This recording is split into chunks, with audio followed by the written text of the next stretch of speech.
Hello friends, this is Dr. Divya and welcome once again to brand new series of Beauty Mantra. दोस्तों, हंसी, मुस्कुराहट और smile ये कई ऐसी चीजें हैं जो आपकी पर्सनालिटी में चार चांद लगा देती हैं। मगर अगर आपकी स्माइल के पीछे छुपे आपके दांत आपकी पर्सनालिटी को खराब करे तो जी हाँ, कई बार स्मोकिंग के कारण, टबैको ईटिंग की हैबिट के कारण या फिर जस्ट उनकी शेप के कारण आपकी पर्सनालिटी कहीं ना कहीं सफर जरूर करती है। इसीलिए मार्केट में इस समय काफी सारे ऐसे डेंटल क्लिनिक्स अवेलेबल हैं जो आपकी स्माइल को रिकंस्ट्रक्ट करते हैं, ब्यूटीफाई करते हैं। क्या ये क्लिनिक्स आपकी मदद करते हैं या फिर इनकी वजह से हो सकता है आपके हेल्थ को कोई हार्म? जी हाँ, इन्हीं सभी चीजों के बारे में आज हम बात करेंगे ब्यूटी मंत्रा के इस एपिसोड में।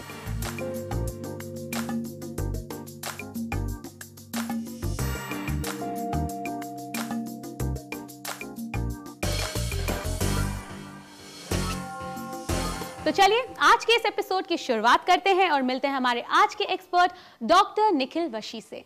Welcome doctor. Thank you doctor Divya. दोस्तों, जैसे कि मैंने आपसे पहले कहा कि आपकी स्माइल और आपके दांत इंटरकनेक्टेड हैं और किसी वजह से अगर आपके दांत खराब दिखते हैं, चाहे वो आपकी स्मोकिंग हैबिट हो, टबैको ईटिंग हैबिट हो या फिर जस्ट उनका शेप हो, कहीं ना कहीं आपकी पर्सनालिटी को उसकी वजह से हार्म जरूर होता है। तो आप क्या करेंगे, आइए जानते हैं।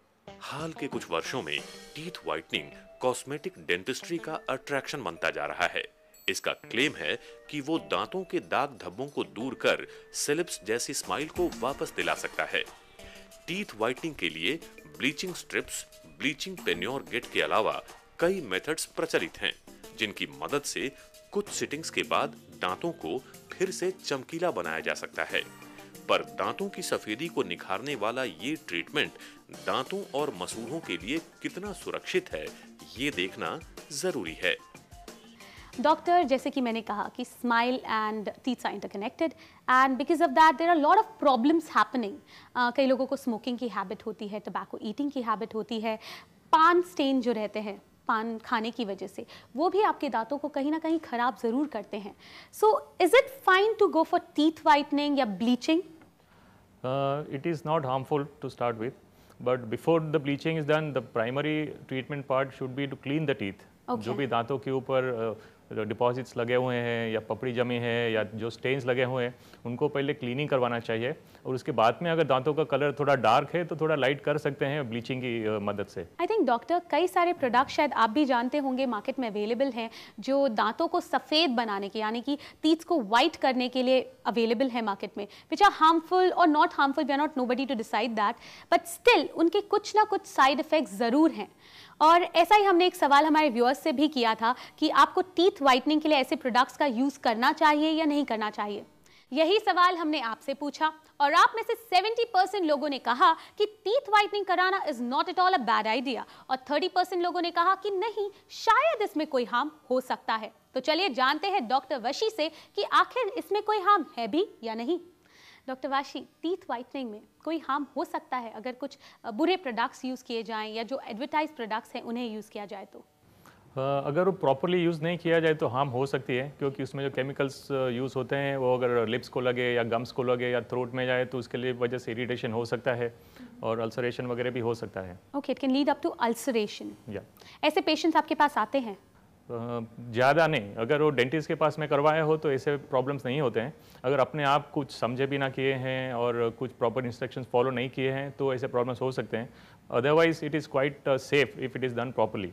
आई थिंक डॉक्टर, जो आपने प्रोसीजर्स की बात की वो एक डेंटल केयर क्लिनिक में या फिर एक डेंटिस्ट की निगरानी में किए जाने वाले प्रोसीजर्स हैं जो काफ़ी सेफ़ माने जाते हैं और सेफ़ हैं भी।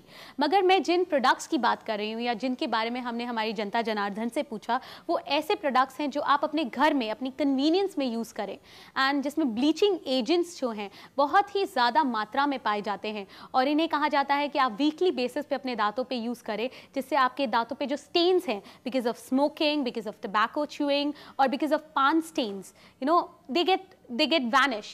और ये प्रोडक्ट्स कहीं ना कहीं उनके गम्स पे हार्म करते हैं और जैसे आपने कहा कि अल्सरेशन तक हो जाता है। तो आखिर क्या होता है इन प्रोडक्ट्स में? पहले मैं क्लैरिफाई करूँ कि दो प्रकार के प्रोडक्ट्स आते हैं। एक जो होते हैं डेंटल क्लिनिक में किए जाते हैं, और होम ब्लीच भी आते हैं। मतलब वो डेंटिस्ट गाइड करते हैं पेशेंट्स को कि वो कैसे यूज़ किए जाते हैं, और घर पे जाके पेशेंट्स डेंटिस्ट की इंस्ट्रक्शंस के मुताबिक यूज़ कर सकते हैं। अगर आप जो अदर प्रोडक्ट्स के बारे में बात कर रहे हैं जो मार्केट में मिलते हैं और अंडर सुपरविजन नहीं हो रहे हैं, उसके बारे में कहना मुश्किल है, क्योंकि वो कितने ऑथेंटिक है, कितने प्रॉपरली अप्रूव्ड है कि नहीं by food and drug administration वगैरह, तो उसके पे डिपेंड करता है। अगर वो प्रोडक्ट सही नहीं है और आप यूज़ करेंगे तो उसके डेफिनेटली हार्मफुल इफेक्ट हो सकते हैं। हार्मफुल इफेक्ट्स हो सकते हैं।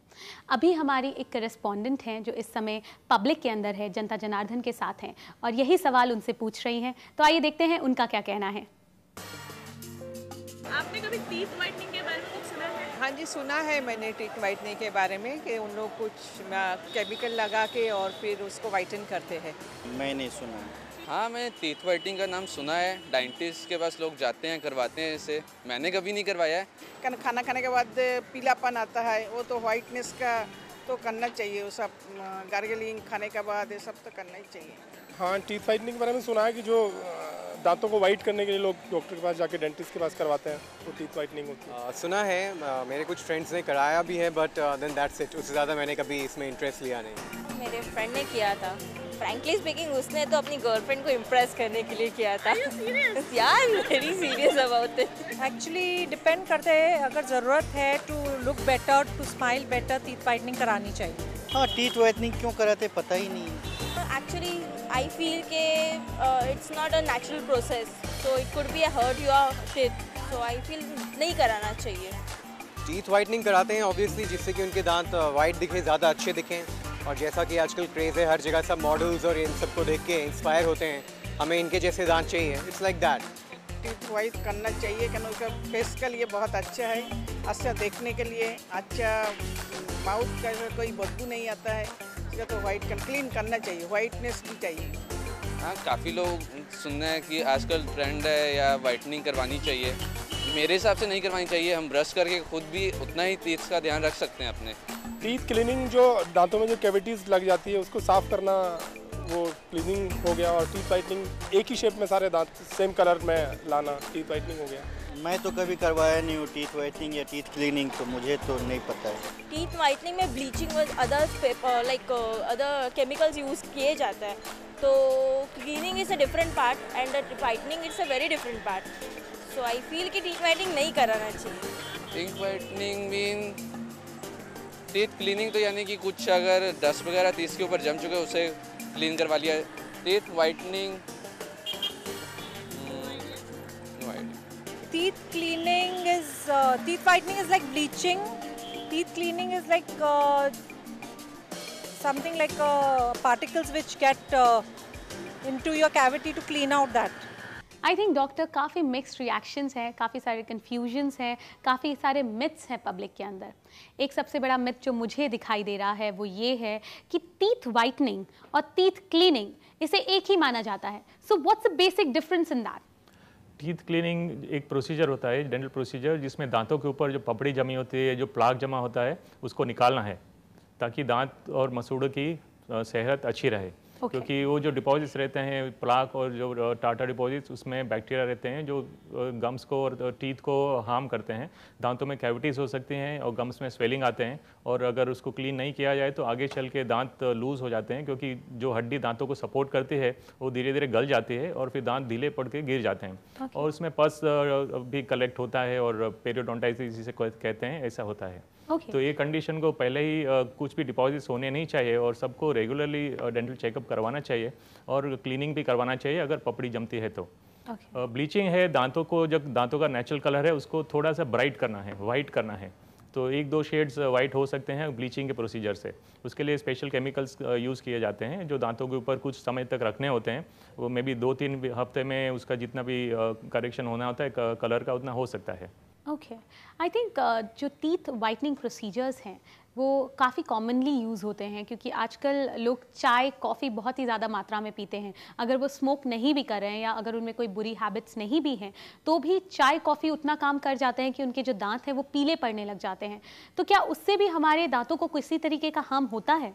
सिर्फ चाय कॉफ़ी के स्टेन्स ही रिस्पॉन्सिबल नहीं होते हैं, क्योंकि काफ़ी सारे लोग चाय कॉफ़ी पीते हैं लेकिन उनको स्टेन्स आते नहीं हैं। और कुछ लोगों को है जिनके सलाइवा में, थूक में सॉल्ट्स ज़्यादा रहते हैं, दांतों के ऊपर और गम्स के पास में जो डिपॉजिट्स जमा होते हैं, जिसे टाटा डिपॉजिट्स कहते हैं या पपड़ी कहते हैं, तो उसकी वजह से प्रॉब्लम होते हैं। और चाय कॉफ़ी वगैरह के स्टेन्स होते हैं वो एडिशनल होते हैं, जो सब लोगों के होते नहीं हैं। अगर होते हैं तो ये दोनों का ट्रीटमेंट यही है कि क्लीनिंग किया जाए। तो क्लीनिंग करने से जो पपड़ी जमी होती है वो भी निकल जाती है और जो स्टेन्स लगे होते हैं वो भी निकल जाते हैं। ओके, बट ब्लीचिंग जो एक प्रोसेस है, अगर काफ़ी ज़्यादा मात्रा में कराया जाए या फिर अगर रेगुलरली कराया जाए तो क्या उसका कोई हार्म हो सकता है?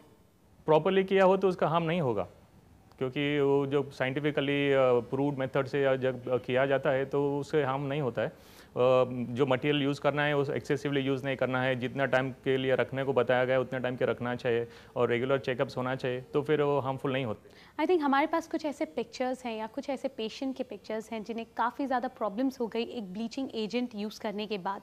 उनके जो गम्स हैं वो काफ़ी ज़्यादा स्वेल हो गए and they are bleeding and they have got ulceration. तो ऐसे केस में किस तरीके का लाइन ऑफ ट्रीटमेंट उन्हें फॉलो करना चाहिए? तो इमीडिएटली ब्लीचिंग एजेंट स्टॉप करना चाहिए और डेंटिस्ट के पास जाकर चेकअप करवाना चाहिए और जो भी नीडफुल ट्रीटमेंट है वो करवानी चाहिए। आई थिंक डॉक्टर हमारी जो चर्चा है इसे जारी रखेंगे मगर एक छोटे से ब्रेक के बाद। दोस्तों, now it's time for a small break. हम बात कर रहे हैं टीथ व्हाइटनिंग और स्माइल रिकंस्ट्रक्शन के बारे में। और भी कई जानकारियां हैं और भी कई बातें हैं जो आपको जानना जरूरी है, so stay tune.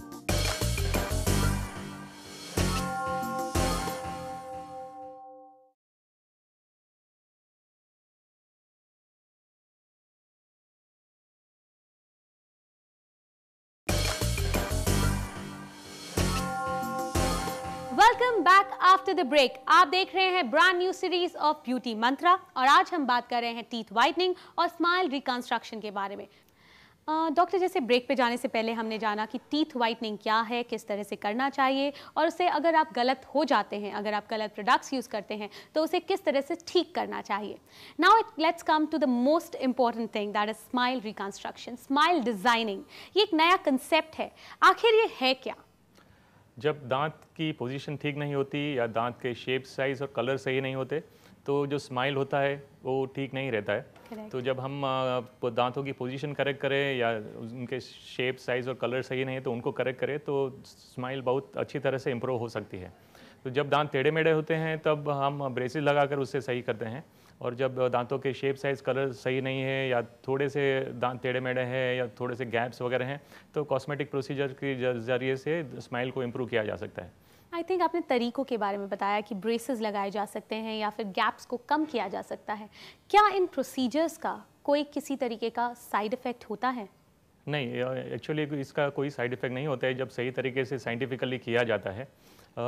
First line of treatment जब दांत टेढ़े मेढ़े होते हैं तो ब्रेसेस लगाना है, लेकिन कभी कभी क्या होता है, लोगों को जल्दी होती है और टाइम कम होता है और 1-2 दिन में या 1-2 हफ्ते में उनको दांत सही करने होते हैं, टेढ़े मेढ़े दांत को, तो शॉर्टकट का सहारा लेते हैं और तभी कुछ डैमेज हो सकते हैं। कभी कभी दांतों को चॉप ऑफ करना पड़ता है या इंटेंशनली रूट कैनाल वगैरह करनी पड़ती है।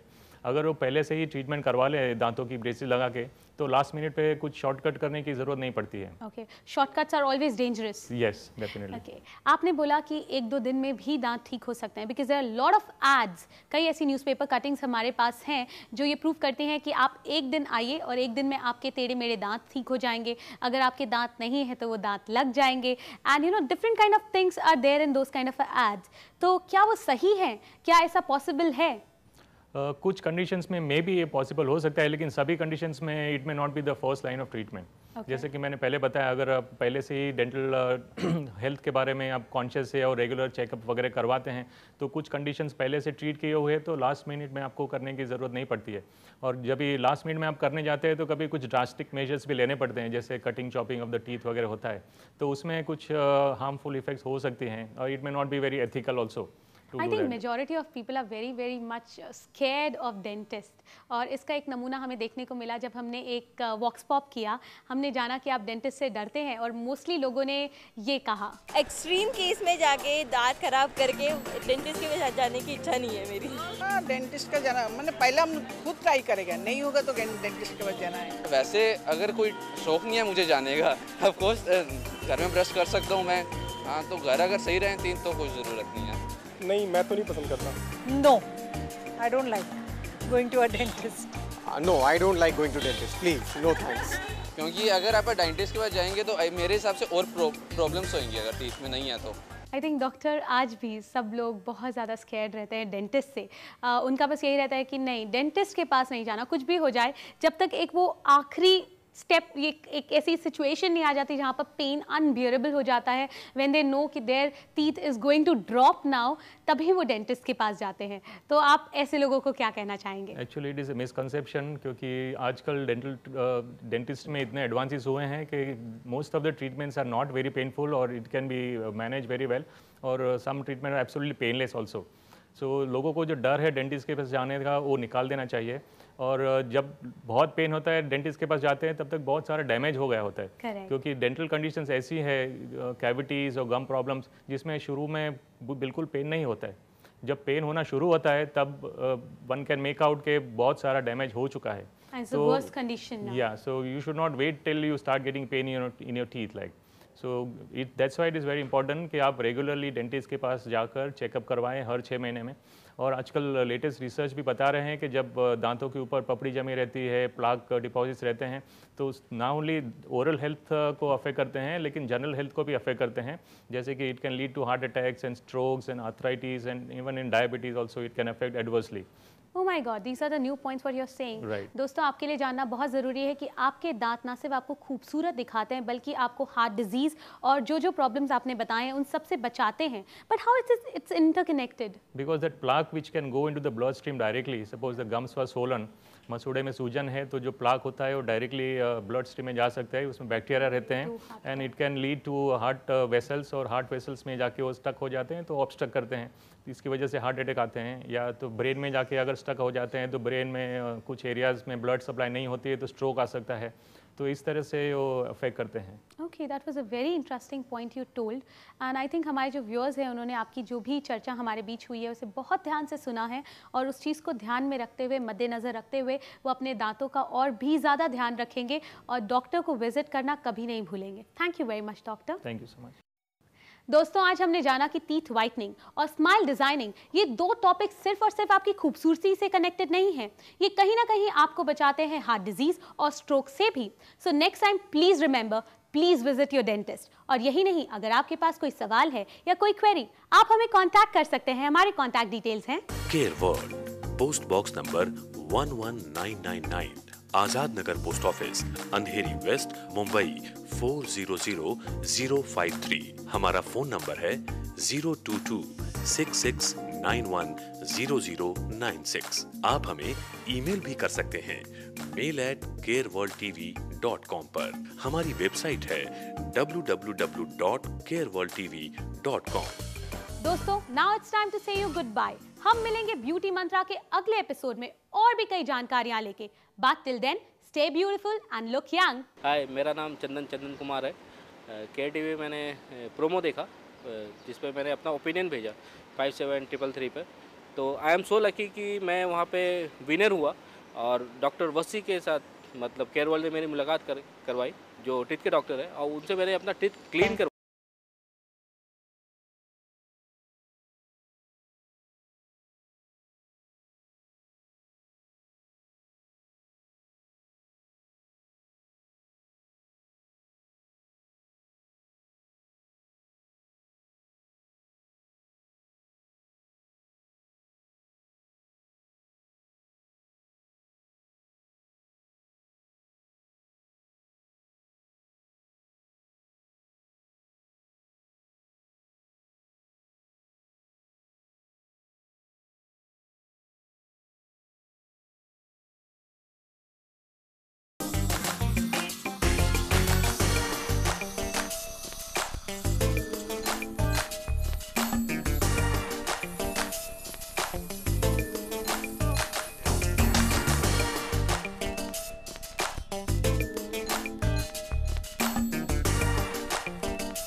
And really I am happy कि मेरी टीथ क्लीन हुए और इतने अच्छे डॉक्टर से मेरी मुलाकात हुई। उन्होंने मुझे बताया कि आप किस तरह से अपने दांतों का ख्याल रख सकते हैं। Really I am thanks to Care World and doctor Wasi and Beauty Mantra.